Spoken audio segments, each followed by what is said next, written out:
Good evening, good evening, good evening. I want to thank you guys for tuning in to another episode of D.A.M.O.N Looks. Of course, I am Angela. I am the host of Walk in Purpose. Y'all know I wear many hats over on that network, and I'm just honored to be a part of the network.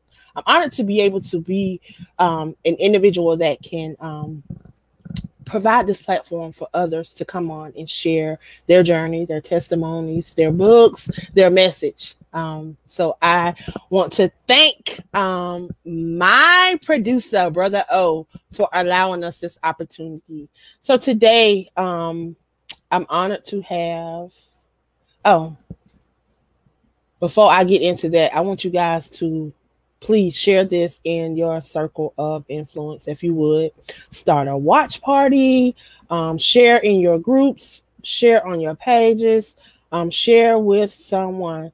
You know, somebody's going to get blessed.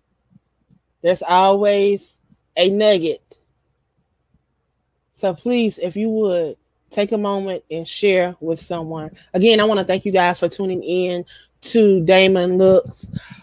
D.A.M.O.N, determined and motivated online network. My producer is gonna kill me. Y'all, I have to do better. When you know better, you have to do better. Again, it is the Determined and Motivated Online Network. I apologize for that. So please, if you would share this in your circle of influence, I want to give some individuals a chance to come on and give myself a chance to share this.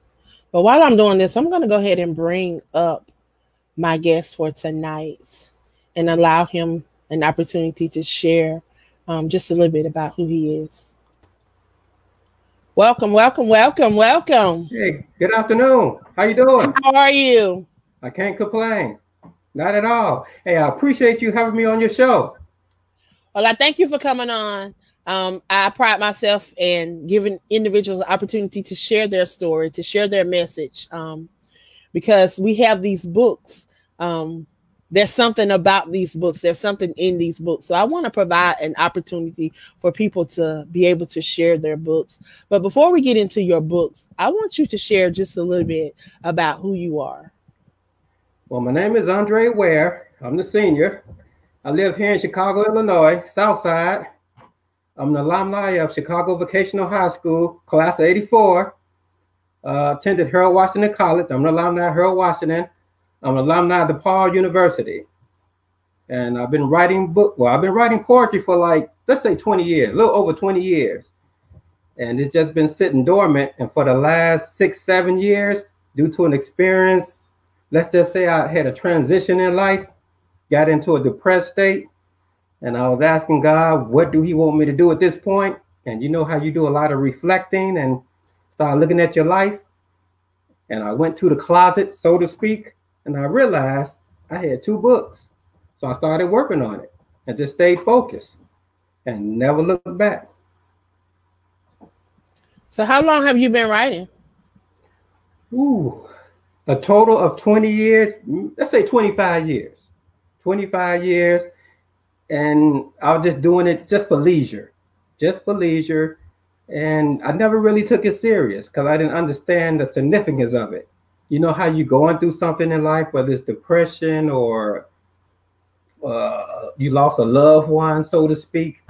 And whatever I was feeling emotionally, I would write it down. Or whatever God would reveal to me, I would write it down. But I just sat on it, didn't think nothing of it. And I think a lot of us do that. I've come across a lot of authors, and that's something that we do. And we get these books, even some after they write these books, they get the books and then they just put them on the closet and put them on a shelf and forget that they have these books. But those poems, all those poems that you've collected over those years, I've come to realize that people write because of situations to help release whatever they may be going through. It can be a sad, whatever it is that they're going through. I know with me, dealing with loss, death, was one of the things that made me write. You know, I used to journal and just write down things, but never thought I would be an author. Not something that I wanted to do. But it's just something that I did when I was young. I always kept notes. When I was in high school, I was always, if somebody didn't come to school, if they missed school for whatever reason it was, they knew they could come to me and get notes because they knew I kept good notes. And I never missed school. Cool. You was a good source. So that was just, and I've always been like that. I've always been a positive person, you know, and I'm saying this to say right now we're facing a lot.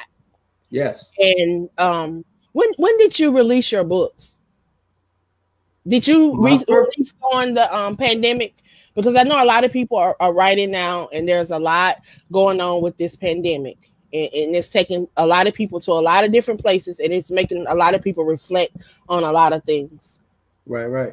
The first book, The Purpose of Being, I released that in December 2017. That's like a poetry collection, a chapbook. Mm-hmm. But the second book, the one I just published, The Naked Eye, I released that just last month. And basically, the reason why I called it The Naked Eye, I was meditating on it. And that's when it came to me. You know, anything that's naked is revealed. You can't have nothing that's naked. And I was like, I like that. So I titled this particular collection, which is a poetry collection and prose, The Naked Eye. And to touch on, for example, voices of the heart. When I say voices of the heart, I think of dealing with, like we were talking about, dealing with self, dealing with loved ones. I have a couple of poems called Missing You. Another one saying goodbye. And forgiveness. I think a lot of us, especially me, I had to learn this. To move forward in life and to be productive, you got to forgive. I think a lot of us don't understand that power of forgiveness. Mm. Chapter 2, in The Naked Eye, I touch on family because family is important. I do a lot of reflection, like I was saying. Family roots, the children. I got a poem called The Children and how they being affected by all this gun violence and just the negativity in the world. And a friend can be a family member as well, you know. I have another chapter, encouragement. Going through these trying times, we all need encouragement. So I touch on, for example, in encouragement, stand strong, because some of us get into this depressed state and we seem to forget God is in control anyway. And we seem to lose focus on that. I have another poem called Precious Time, because it took me a while to value time. I thought money was important, but I realized time is more important. You can't get that back. Excuses. I like excuses because, you know, many of us do that. Get rid of the excuses. Whatever it is you're trying to do in life, do it. Follow your dream. Pursue it. We're all going to get through these dark times. And we all going to experience some dark times, but we just got to stay strong. And that leads me to social justice. I touch on social justice in The Naked Eye, but what I really want to focus on, or what I really want people to understand in The Naked Eye, by reading The Naked Eye, we are experiencing, or we're living, there is another realm amongst us that we probably kind of overlooked. It's a supernatural realm. Some of us tap into it, some of us don't, some of us are afraid of it. But this supernatural realm, it's a guide, so to speak, depending on who you serve. It strengthens your faith and your belief. In my case, that's what it did. And it allowed me to rise to the challenge of life. So yeah, The Naked Eye is very positive, very enlightening. You said something just then, you know, you said supernatural, you know, and everybody, you know, they have to understand that we are spiritual beings. Yes, definitely. We are spiritual beings. But a lot of people, go ahead. But a lot of people, we are spiritual beings. You can't deny that, you know, and if you, you know, there's a young lady that made a post on Facebook today. One of my scientist friends. I'm not even gonna say a scientist friend, but she's really into space.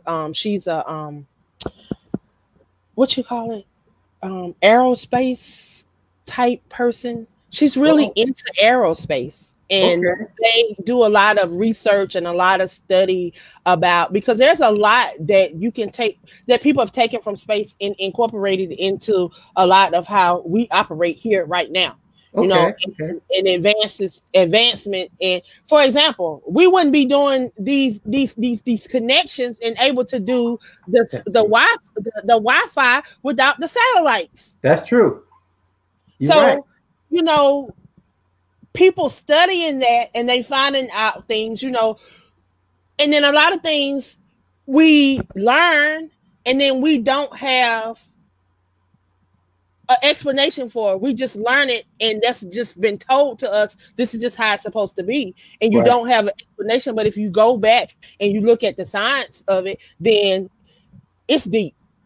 True. And you going to a whole nother level. And I'm with you on that. I am, because God is truly opening my eyes to a lot of stuff. Really. And then even with, I ain't even finna get into that because that's a whole nother conversation. But that topic is a good topic. Yes. I mean, supernatural. We are spiritual beings, and people have to understand that this flesh is gonna pass away, but that spirit is gonna live on, and it's gonna travel on and on and on and on and on. How it travels, how it travels and where it travels back to if you take another physical form and come back as somebody else or something else. So I don't know, but one day we shall know. Until that day, we don't know. All we can do is continue to live in the now. I always say, when I talk to my friends, I say we living among the dead. And think about this. Even in the daytime, have you ever just had a conversation with somebody and you're like, what you thinking? And they say they don't know. Be like, how can you not know? I mean, your mind is so powerful. Where your mind at? It's like you see them physically, but their mind is in another dimension. And I'm like, okay, it's like we like zombies, so to speak. And another thing, supernatural. You can smell. Have you ever just been in a room and you know you by yourself? And you can feel a presence, whether it's cold, a scent. You'd be like, now I know I ain't crazy, but a lot of people overlook that. You know what I mean? Or let's think about the feelers out there. The people are like, oh, I feel your energy. Because we're nothing but energy, whether positive or negative. And I'm like, well, I tell my kids, don't think negative. Get it out your head. Think positive. If whatever you think, and I just got to this point, I believe if you think it and see it, you can make it happen. You can. I mean, he already told you that if you are a believer, and if you believe whatever, like you say, I don't know how you get to your God, but at the end of the day, there's one God, and we all got to get to that one God. But if you are a Christian and the word, it tells you a lot of these things that you're speaking of, and you have that power. It says that we should do greater works, and if we should do greater works than the things that he did, we should do greater things than that. So a lot of the things that's taking place right now shouldn't even be taking place, because we should be doing greater things. We should be doing greater things, you know. And it has taken me this long, like you say, it's taken me this long to really sit back and take some time and do some reevaluating myself and really connecting with who I am and discovering who I am and what I am. You know, the source that I'm connected to, and how can I connect directly to that source? Because you have a direct connection to that source. True. That's a fact. I'm glad you brought that up. In his image. So when he tells you now, and this is something that I'm dealing with right now. So I'm saying, okay, well, he tells me I'm made in his image, and then he says he's leaving the comforter with me.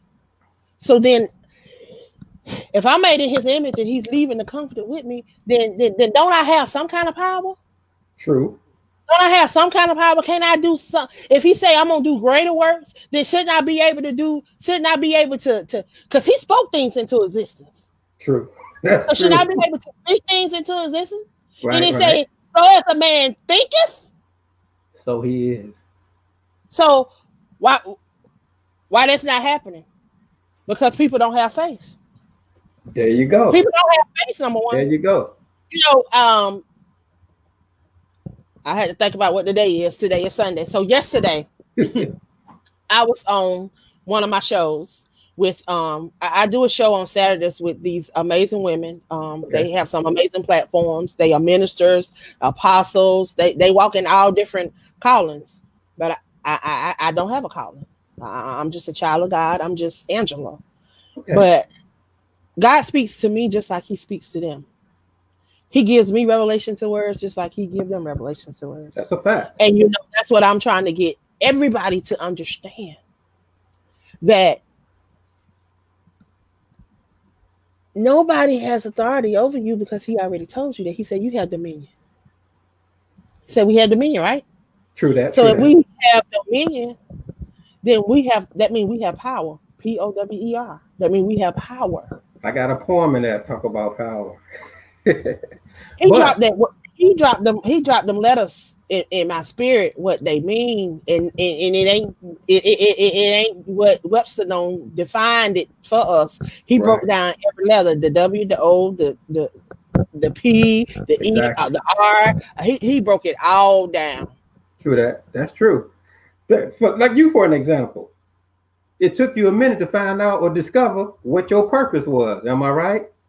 You doing what you're supposed to do. Years. I'm sorry? About 40-something years. Okay, but you found out. Better late than never. And you're doing it now. And you're doing a good job. That makes a big difference. Just like me. I never knew what I was supposed to have been doing. But you know when what? I started writing, we had to go. I got 2 books. I'm giving it back. That's it. That's the most important thing. Let's touch on that first book, because you mentioned purpose. We're talking about purpose. The first book, I titled it The Purpose of Being. For the simple fact, I believe we all have something in common. We all started as a seed, am I right? As a seed, we're going to grow and blossom. And as we blossom them, you're going through life, experiencing whatever you're going to experience, good, bad, no matter what it is, but it's going to develop your character. For example, life experiences, traumas, no matter what it is, birthdays, graduations, death, each of that affects us differently, good and bad. Relational, we all relate to experiencing dreams, and we all have a need for strength and power, because that without strength, we have nothing. Life challenges, which we just talked about. Some of us, we get stuck in a dark cloud, so to speak. We don't know how to come out. Sometimes we're just afraid to even talk to somebody, but it develops character. It creates a sense of self-fulfillment, life challenges. It actually in my case, it started making me think, what is my purpose? Why am I here? You know what I mean? And due to abuse or abandonment, some of us experience something like that, drugs or alcohol, or low self-esteem. Those are life challenges that we just have to get through. And once you get through it and decide, hey, I don't want this no more, then you start asking yourself, what is it? What direction am I supposed to be going? That's when you're on your way to your purpose, in my opinion. And we go through, and I went through for years not knowing. I knew I had a calling on my life, but I didn't know what it was. I didn't know, because who? Author? Me? What? Doing this? Who? What? Me? No. When I tell people I used to be shy, they don't believe that. But yeah, I used to be shy. I would not. I would not talk. I would not. Nothing. I used to stand in the corner. I think when I started playing basketball, okay, my coach, that was the beginning when I started playing basketball. And then I remember one summer, my nephew's father got us a season pass for Six Flags. Okay. And my nephew wanted to go every Sunday. So every Sunday, I would have to take him because there was nobody else to take him. And he wanted to ride every ride. And I remember the very first time we went, he wanted to ride the free fall. And that was my very first time getting on the free fall because I was scared of heights. And you know, that thing takes you up and it takes you all the way up and it drops you. Yeah. So when you're sitting there and you're hanging out over the ledge and then you just like waiting. So it drops you really fast. So that second, I opened my eyes and I looked around and I saw all of that stuff. And I wasn't scared that moment. And when it dropped and my heart dropped and I said, oh, I survived. It made it even, it lessened the pain, I guess. And then he wanted to go over to the mind bender. So we gets over to the mind bender. He wants to ride in the front. So we in the front. So I'm like, okay. Remind you, I'm scared now. Okay. This is the first time I ever rode a roller coaster with my eyes open. I even lifted my hands and I screamed. You faced your fear. I used to be scared to walk over the grates in Atlanta because you know how in Atlanta they have these big old wide grates over. If you ever been downtown, they have these over the. I guess they would be sewer things, but they're grates. They're like they look like little whatever. But I used to hate walking over because I used to be scared. If I walk over, I used to like the way heels. If I walk over, I used to be afraid my heel gonna get stuck in. Anything could happen and I could fall through it.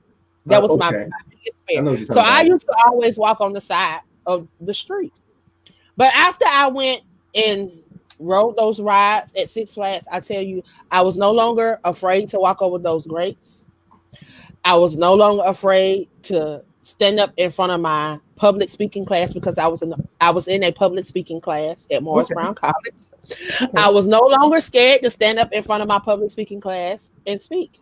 It seemed like once that one fear was conquered, a lot of the things that was hindering me, that was, I guess, holding me back. Yes.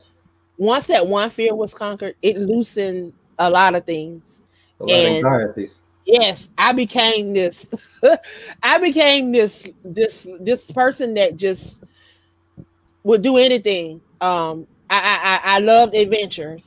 And you would not think I was a little girl, country girl from a one way in, one way out. I had 110 people in my graduating class. Okay. That's how small of a place I come from. Okay. And to do this, so you know it had to be God. Right. Because that's true. It was nothing. It was definitely nothing that I didn't see none of this. And if it was me, I would not be doing this. I would have been, I don't know. My dreams were to be a lawyer at one point, to be a doctor at one point, to be a nurse at one point, to be everything that you could dream, I wanted to do. Okay. Like I just everything that you could dream, I wanted to do. So there was nothing that I went to junior college. Then I said, okay, I didn't like junior college, so I said I'm gonna go to Morris Brown. So I went to Morris Brown and played basketball at Morris Brown. Okay. People can't tell me what I can't do because I'm gonna try. They're gonna have to knock me down and take me out in a bag to say, no, you can't do this. So I know this journey has not been easy for you. Right. So when we start doing things, people come at us. People say, no, you don't need to do that because of so-and-so doing this. A lot of people doing that. People already doing that. But if God give it to you, then I feel like it's for you. Because when he designed all of us, when he created all of us, he fearfully, wonderfully made all of us. So if he told you to do that, then he specifically knew that he was talking to his son, Andre. Right, that's true. Not Angela, not Queenie, not LeMay. He was talking directly to you. So if he told you to write poetry, then he specifically wanted you to write poetry. And we fail to understand the voice of God and hear the voice of God. Why is that? Too much noise around us. Noise meaning could be the drugs, could be the alcohol, it could be the negativity, the people that's around us that's feeding us telling us what we can't do. And instead of drowning it out and going within and just deciding, this is what I want to do. You have to get to that point where you be like, forget what everybody else talking about. What is it that I'm trying to do? It's just a matter of focus. And most important, don't be afraid. Step out on faith, just like you did. You faced your fears. It's okay. You know, and I always tell people, you know, faith, I believe in Luke 1:37 because it says faith, it does not make things easy, but it makes things possible. True. And we allow so many things to come up against us. You know, I was telling somebody that we get cut on the finger. We think we got to cut our whole hand off. We thump our toe. We think we got to cut our whole leg off. Why? Why don't we want to put it in the work and save that hand or save that leg? And then, you know, we so easy to throw the next person to the wolves. Yeah. It's just like we've gotten out of. I remember back in the day when everybody knew everybody in their neighborhood. Right. You could go to your neighbors. If you ran out of milk before the end of the month, you could go to your neighbors and get milk. If you needed a cup of sugar, you could go to your neighbors and get a cup of sugar. Now, and it's a God honest truth. I live in an apartment complex, and I can't tell you how many people in my building that I know personally. I speak to probably about 3 or 4 of them, and there's probably about 8 right here in my section, 8 families right here in my section, and I probably speak to about 3 other families. Okay. The other 5, I don't. The other 5, I don't even. I hardly ever see them passing or whatever. But I've not taken my time to go to introduce myself, to let them know, hey, I'm new to the neighborhood. I'm your neighbor. You know, I haven't done it, and they haven't done it. Why do we do that? Think about what you just said. That was back in the 70s and the 80s. When we just came from the South, we still had them Southern values. Everybody still believed in family or community. But as time went by and everybody, let's just say some people became, I guess you could say, started doing better than others. Then they start saying, oh, well, let them be over there. We start separating. Instead of still collaborating and sticking together, we separated. And then everybody became selfish. Unfortunately, we just became selfish. And lost that family, that sense of family or community. Not all of us, but some of us. But you know what? It seemed like, and just my opinion, and I don't know how you perceive it, because I don't know our age difference. But I know when I was growing up, it just seemed like people were happier. It seemed like people, when we didn't have, I remember it was a time when if you didn't get what you needed to get by 9 o'clock on Saturday, you didn't get it until Monday, because there was nothing open on Sunday. Right. Everything was closed. There was nothing open. There was a time people kept it. They referenced that as the Sabbath day. You know, whether that was your Sabbath day or not, that was what people referenced that as, the Sabbath day. And that was a day that you got to spend with your family, because everything was closed. I remember being a child. Everything was closed. You did nothing on Sundays. Right. You went to church, or if you didn't go to church, you stayed home and went to your family's house after they got out of church. That's what we did. Right. I went to church, and when I got out of church, we went to our family house. For dinner. That was every Sunday. For dinner. I remember that. Kids played in the yard, and then when the sun started going down, that's when everybody started going home to get ready for their week to start, and to prepare for their week. 6, 7 o'clock, everybody was home. By 9 o'clock, kids was in the bed. That's just That's a big generation gap, because I can relate to exactly what you're saying. That particular generation kept that tradition. It's just when the new generation came along, they started having kids, and I guess they stopped going to church because they figured, what sense do it make? God was out the equation, to make a long story short. Once God became out the equation, particularly in the Black family, I think that's when everything went down for us, to be honest with you. So around what time do you think that was? Because I'm a 70s baby. I'm a mid 70s. Okay. See, so we can relate. Let's just say in the 90s. Let's say the 90s. When that generation, well, not generation, is it Generation X? When they started having their kids and I they want stopped. to say no. I want to say it started. I want to say around the mid 80s, about 85, 86. When that transition started. When they started having them babies. Okay. I can see your point. That's why I said 90s. Them babies, their babies, them 85 babies, those babies are the ones that right now, Uh-huh. them the ones right now that got all these issues. Those are the ones right now. They the ones that still want to party with their kids. They the ones that don't care nothing about no religion. Now these millennial kids, these are the kids that, you know, they see what their parents done.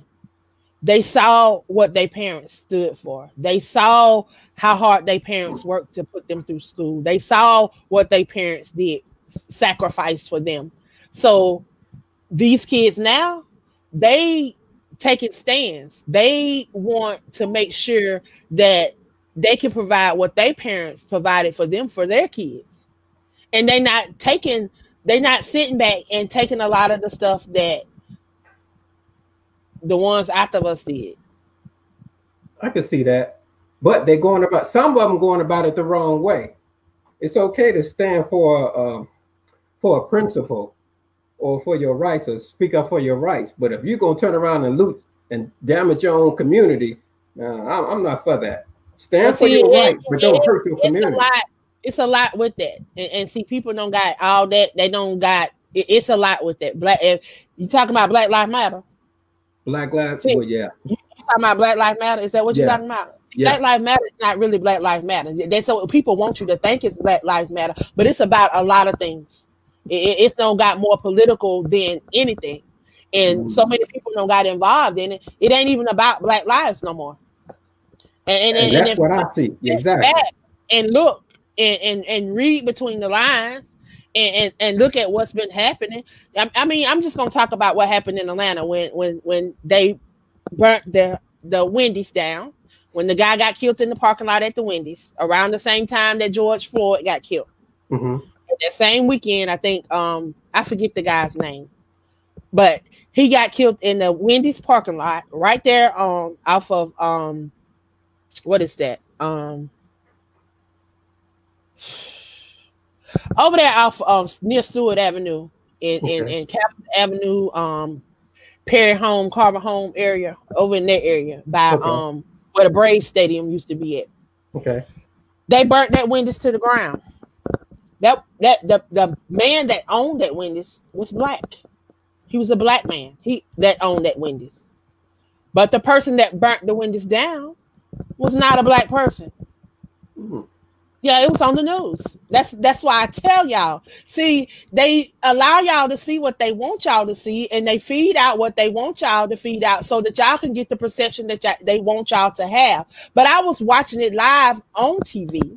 Mm-hmm. I was in Atlanta when it happened that day, and I was watching it live on TV. I heard the lady that was out there, and she was a white lady, and she was out there recording what was taking place. I was seeing all this on the news. I saw how they blocked the fire truck from going down to the place. I mean, they set up a human chain to block the fire truck from getting there. So that's why they really lost the building. But they blocked it. When they did get it through, did get through, yes, Queenie, it was a white woman. When they did get through, they put the fire out. They got the fire put out, and then they was headed up to the expressway because they was protesting on the expressway. They had blocked the expressway off too. Mm-hmm. Now, the lady that was covering the news, she said the building is back on fire. The building is back on fire, and they took a flashback down through there. Now, remind you, all the protesters up on the street, so there's no protesters down there, and she's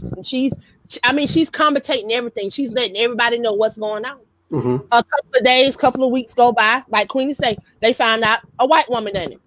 And then they tried to say that the white woman had some connections with the guy that got killed, which come to find out, we don't know what come to find out about that. But the man was married, so I don't know what that was all about. But it was a white lady. And the white lady, it's on plain as day.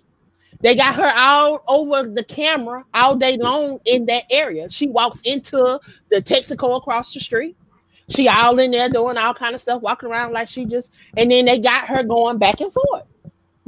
So they will show you what they want you to see so that they can give you the perception that they want you to have. But Black Lives Matter, it's not what Black Lives Matter is supposed to be about. It's turn to whatever they want, and they want you to have the perception that you have, that we are burning down our stuff, that we're doing this, we're doing that, and we're not.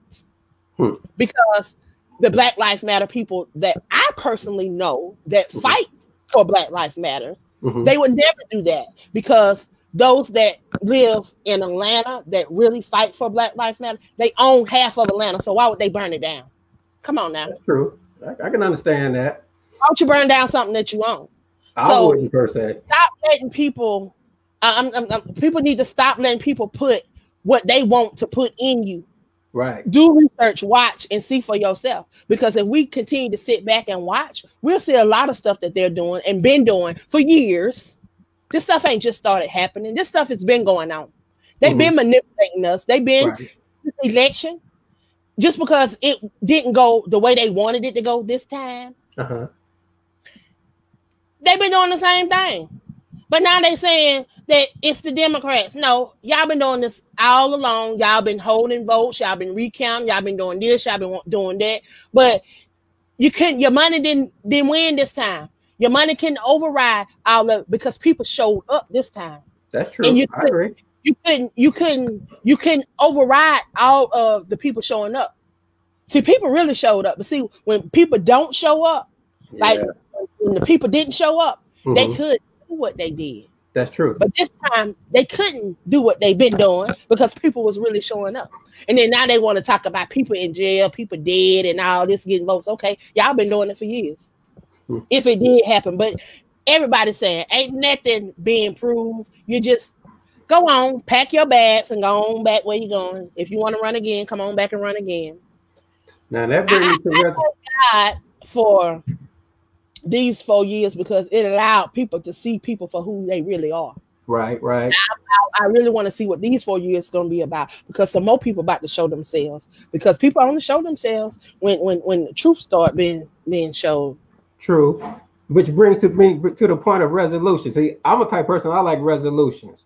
What do you think the resolution should be? I tell people, vote, get your education, get involved, and find out what your purpose is. If you don't want to work with somebody, get your own business started.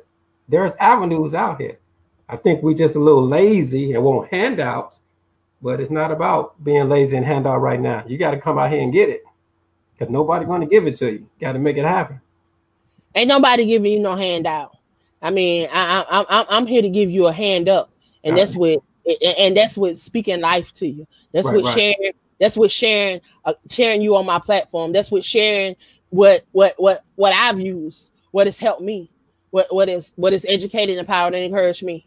Those things that I share with other people. That's what I'm here to do. We got to stop putting our hands out. Have our hands out all the time and start giving out some. What can you give out to somebody? Because I've been asking people, what does that word power mean to them? I know you see it running across the screen. What does that word power, P.O.W.E.R, what does that word really mean? People always, Webster don't define it. Webster don't told us what it means, and all these other dictionaries don't told us what it means. But what does that speak to your soul? What does that speak to your spirit, man? Power. To me, power, you can do whatever you want to do. The sky's the limit. Power, giving back. Power, loving. Power, forgiving. Power, God. It all depends on one's mindset. It all depends on the individual. It can mean a lot of things, depending on who you ask. So everybody say the same thing, but let me tell you what God revealed that word to me. Okay. The P stands for position. You got to position yourself. So that means if you got to go to school, you need to go to school. You need to get your education. If that means you need to start a business, that means you need to start a business. But you got to position yourself so that you can overcome, so that you can overcome anything that come at you. Like I say, these cuts gonna come, these bruises gonna come, these bumps gonna come, them stabs in the back, they gonna come. Right. Because Luke 1:37 say they gonna come. But because you step out on faith, you can't overcome them. And it is possible. Not only that, you got to be a willing vessel. Mm-hmm. You got to be a willing vessel. You got to be willing. You got to be willing to inspire, educate, empower, and encourage somebody else. It's not about you. It's about those that you will impact. But because you are a willing vessel, he will equip you. He will educate you to empower those that you come in contact with. It's all about empowering people. We can get all the education, we can get all the knowledge, we can get everything that we need. But are you empowering those around you? Are you empowering and uplifting and encouraging those around you so that your community can grow? Right. If your community is empowered, then your state grows. If your state's empowered, then what? It's just like a ripple effect, and I keep using that because you know how you throw a rock out in a pond, and you see the water ripple, and it just bounce, and you will see it just bounce. Okay, that's how we're supposed to be impacting people's life. Okay, I come on, I impact. If I inspire you, if I encourage you, then one thing you should do for me is tell somebody else about my platform. Tell somebody else, oh, she's doing some amazing things over there. Okay. Then that will give another person an opportunity to be impacted. And then we can keep we can do it all over the world. You come on here, you inspire me, you encourage me. You think I'm not finna tell somebody else? Oh, you need to go out and buy his book. You need to have him on your show so he can share his story on your platform. That's what we're supposed to be doing. We're supposed to be uplifting, encouraging, and empowering each other. If I call you my sister and my brother, I don't care if we don't talk for years. If you my sister and my brother, it don't hurt for you. If you see I'm doing something, all you have to do is it takes a second to share. It takes a second to like. It takes a second to say amazing. It takes a second to acknowledge somebody, to congratulate somebody. That's true. You know, we often do it. We often do it to people that we see every day. And just imagine how often we neglect God because we don't see him. We've never met him before in our life. Some people don't even acknowledge him. Some people don't even acknowledge him. God opened the door for so many people to have these platforms, to have these books, to have so much going on, and people don't even recognize him in nothing that they do. You never hear them talk about him on their platform. You never see any evidence in their life that they even reference any type of spiritual being. But we want to be blessed. We want all the things from God, but we ain't doing nothing. We ain't showing nobody no love. We ain't exhibiting life. We're not exhibiting life. Right, we're not exhibiting. You know what I'm saying? But what can you do if somebody that stems from self-hate? If you jealous, envy, but yet because you don't know what your skill set is or what your talent is, or somebody utilizing their skill set and talent, so you're gonna hate on them. I mean, it all goes back to self. It goes to self. You got to start with self. True. Self. I preach that no matter where I go. It's all about you. You have to, because people gonna tell you what they want you to hear. People gonna tell you how they perceive things. People gonna tell you what it is they want. But you got to know who you are and who God say you are. And you got to tap into that. And once you tap into that, I don't care what nobody say. I had a girl not too long ago tell me I was racist, and I know it ain't no racist bone in my body. It's mixed up as my family is. Come on now. Ain't a racist bone in my body. Jerry Petito will tell you, and a lot of folks on here tell you. But for her to fix her mouth to say that, I told her, I said, baby, I don't know what's going on with you. I said, but I said, I'm gonna pray for you. I say, and you need to do some. And I was just quite honest. I say something is definitely bothering you, and I don't know what it is, but you need to check that. I say, because for you to use the race card with me, that took me somewhere. I'm sure you know. It really took me somewhere. All the stuff that I do, I go hard for mine. But one thing you're not gonna do is make me a racist because I go hard for mine. But that was your I know who I am. That was your test, and you passed it because you didn't stoop down to her level. I know who I am. I know who I am. That makes a big difference when you don't step down to somebody else's level. You know, and I tell your level. And I tell anybody, you know, this is AALAC. African American Author Literacy Awareness Campaign. That is why I do all that I do, is because of that organization that I founded in 2016. That is my desire. That is my mission. That is why I'm able to do any of the stuff that I do, is because of that organization. Until there's no breath in my body, I will forever bring awareness to brown and Black authors all over this world. That is my desire. That is what I feel like I'm placed here to do. And no one would make me feel any type of way, because that's what I do. But I will not discriminate. If there's another race that want to be a part of my platform, and anybody will tell you they are part of my platform, you can look all over my platform and you will see them. They are on my platform. Jerry Petito is a host on one of my shows. She's a Italian, and she is my girlfriend, and I love her to death. And she's a part of my platform. She's going to grace the cover of my magazine in January. Okay. And I'm comfortable with who I am. I will not let anybody silence what I do. I know who I am. You should. I know who I am. Think about the people who's not as strong as you. And that's why I do what I do, because I want people to know that they can have the same power that I have. Because who am I? Who am I? I ain't nobody. You ain't nobody gonna drop it out the sky and give it to you. That's true. You got to own up to it for yourself. You got to go get what you want for yourself, because ain't nobody giving you nothing. And if you ain't learned nothing over these 400 and how many ever odd years this have been, then you know what? Then I'm gonna need you. I might need you to listen in January, Monday mornings, to half an hour power with the queen of collaboration, because we're gonna teach you how to get your power. I'm going to have motivational speakers. I'm going to have influencers. I'm going to have everybody on there that's going to be teaching.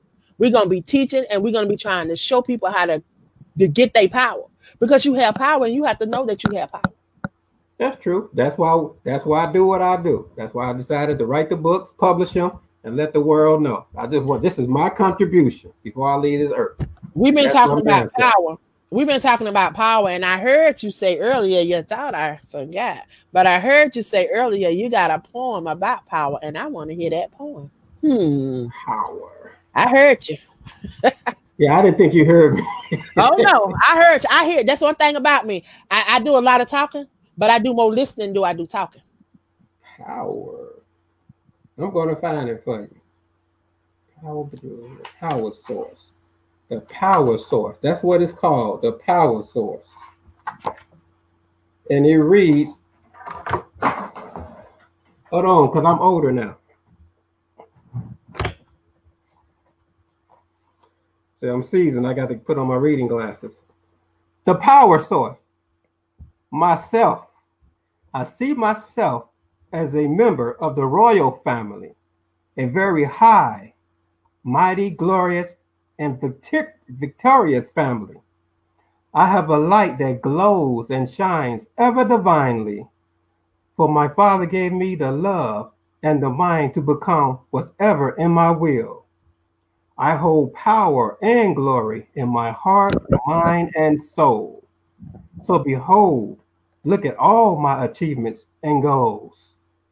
As you can see, I am a child of a true and living God. And that's from the book, The Purpose of Being. Wow. And I tell you, when he dropped that word in my spirit, and I've been sharing it, and I've been sharing it. He's been dropping a lot of words. So you see my little notepad right here. I got a little notepad. See these words? He been dropping these words in Oh my yeah. spirit.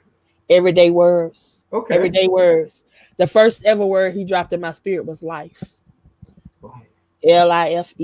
Life. Okay. Right. Love. Inspiration. Fear of God. And the E3 experience. Nobody knows what the E3 experience is because he gave it to me in 2012. Okay. And I didn't share it with nobody.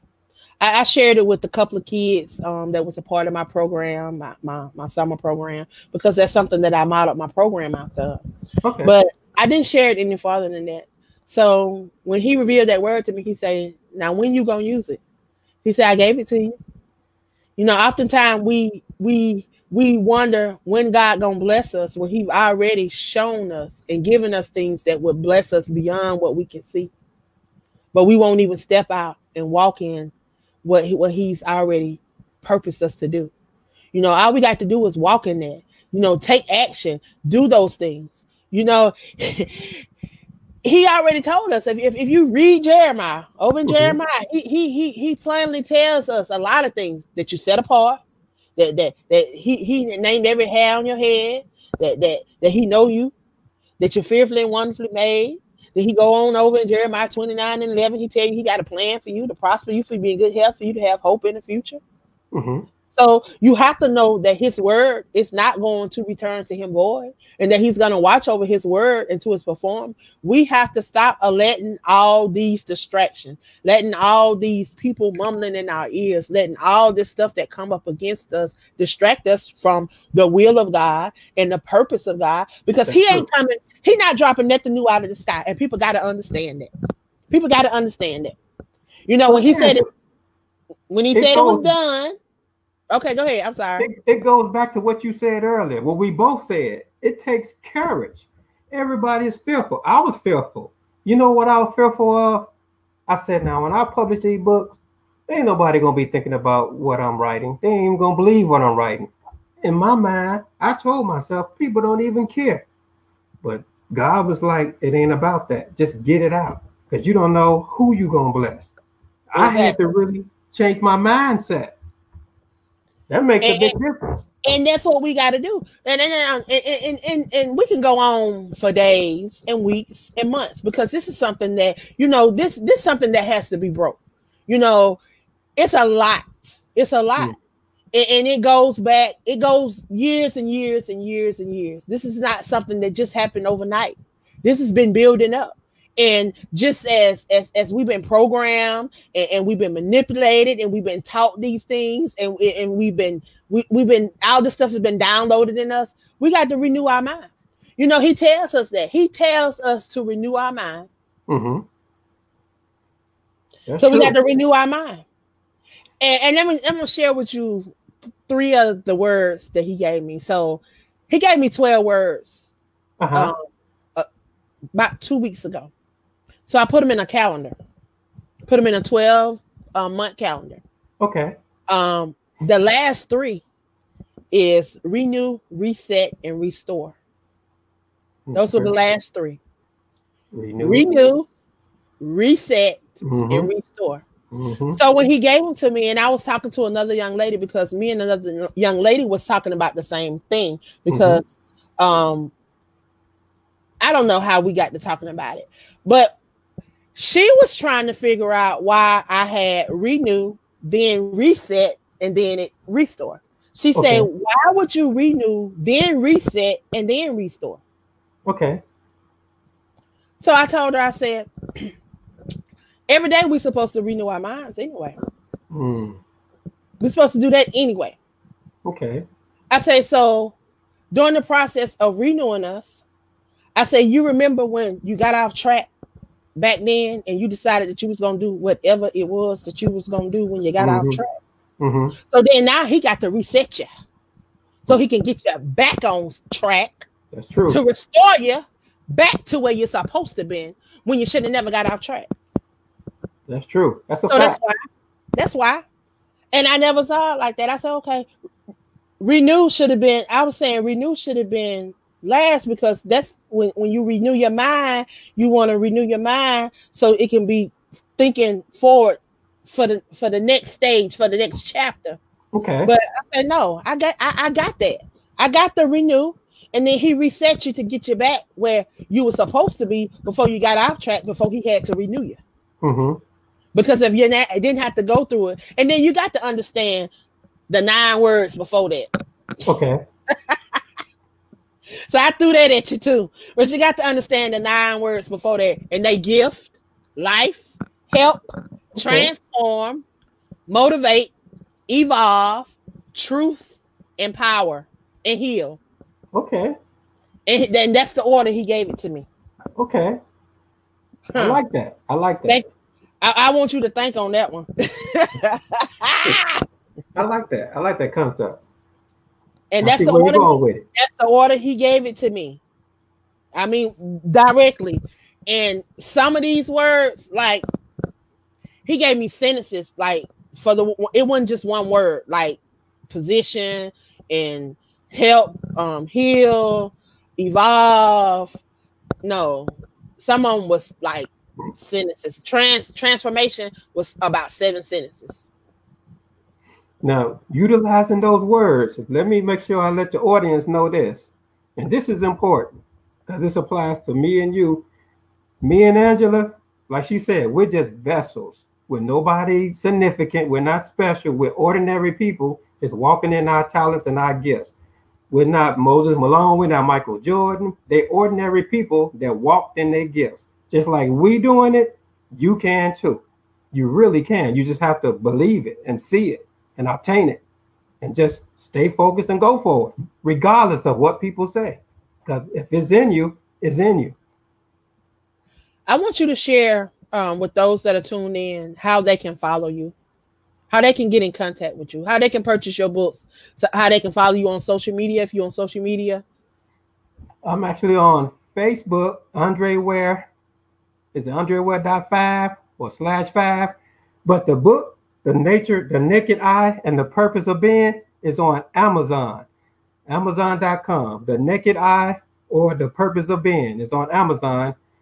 You can put in my name, Undra, the last name Ware, Ware. But definitely just the title, The Naked Eye and the Purpose of Being. Both of them are positive, good reads, and they'll help you. They'll help you in your life. Well, I always ask my guests before they leave if they would leave something positive with those that are tuning in and those that will hear this replay. I tell you, you have definitely been an inspiration to me. You have been very positive, and I thank you for your books. I want you to continue to write. I thank you for not continuing to sit on that gift and allowing people to be healed through your sharing. Because I know that some healing is going to take place. Anytime we open ourselves up to be a willing vessel to help others overcome, we share our testimony. And the word of God say they overcome. We overcome by hearing of testimonies. So somebody's going to hear this and somebody's going to be blessed. So I thank you for being transparent. I thank you for coming on and sharing today. I want you to leave something inspirational with those that are tuned in and those that will catch the replay. Believe in God. Believe in yourself. No matter what somebody say about you, discard the negativity and love yourself. And just give back when you can. In any way you can. It don't have to be nothing significant. It can be a small token, a thank you, I love you, anything. Amen. Amen. Well, I want to thank you for coming on. And I want to let you know that if there's anything that I can do to assist you on your journey as an author, please feel free to reach out to me over at Aspiring Authors Magazine or AALAC. I'm always here to assist all authors. So I want to thank you again for stopping by. And I thank you. Let me say this last thing, or my coworker, my friend here killed me. Brother Eli Washington, to show you how God works. I had an opportunity to collaborate with him in a book. The book is titled Secrets of Men. It'll be out in about a month. Secrets of Men by Eli Washington. I want to make sure I say that. Amen. Amen. Amen. Well, y'all definitely have to get on one of my platforms and come and share that with me. Okay. Cool. So just keep me in the loop. and Yes. let me know what's going on. And I'll definitely get you guys on one of my platforms to Okay. share. Hey, thank you. I really appreciate you. All right. Well, I thank you for tuning in today. You have been um, up close with Angela on D.A.M.O.N looks. Like always, it is an honor to be able to share individuals across this platform. I thank Brother O for allowing us this extension of the D.A.M.O.N network. I thank God for D.A.M.O.N looks. It gives us an opportunity to share our guests visually. Y'all hear us across the airways over on Blog Talk Radio.